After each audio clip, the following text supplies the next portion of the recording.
Hey guys, day 3 of bulking series. ఈరోజు అయితే పొద్దున్న లేవగానే నేనైతే బ్రష్ అయితే కంప్లీట్ చేసేసుకొని ఒక గ్లాస్ వాటర్ అయితే తీసేసుకున్నా. ఆ తర్వాత నేనైతే హడావిడిగా అయితే మెట్రో స్టేషన్కి అయితే పరిగెత్తాను. ఎందుకంటే ఈరోజు వచ్చేసి మన ఫ్రెండ్ మ్యారేజ్ ఉంది. సో నేనైతే హడావిడిగా పరిగెత్తేసి ట్రైన్ అయితే ఎక్కేసిన. సో నేను ట్రైన్ ఎక్కువలోపు మా ఫ్రెండ్స్ అయితే వచ్చేసి మా ప్లేస్ని అయితే కబ్జా చేసేసుకున్నారు. నేను కనపడగానే గురువుగారు అని పిలుస్తాడు. పరమ దుర్మార్గుడు సార్ వీడు. ఏ సైడ్ సార్ వీడిని? అలా కూర్చుని ఉండలేదు, మనకైతే ఇలా స్టేషన్ అయితే వచ్చేసింది అనమాట. సో స్టేషన్ దగ్గర దిగేసి స్నాప్చాట్కి అయితే ఒక ఫోటో అయితే చేసుకున్నాం. అండ్ అలాగే నేనైతే ఒక కచ్చిప తీసేసుకున్న ఎండలు బాగుందని చెప్పేసి. అండ్ కేక్ అయితే తీసేసుకొని మేమైతే పెళ్ళికి అయితే స్టార్ట్ అయిపోయాయి అనమాట. చూసుకోవచ్చు మీరు ఇక్కడ ఎంత ఎండ కొడుతుందో.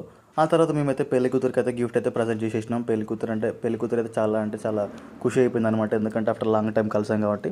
ఆ తర్వాత మేమైతే లంచ్కి అయితే రెడీ అయిపోయాం అనమాట. లంచ్లో మనకు వచ్చేసి మటన్ అయితే ప్రొవైడ్ చేశారు.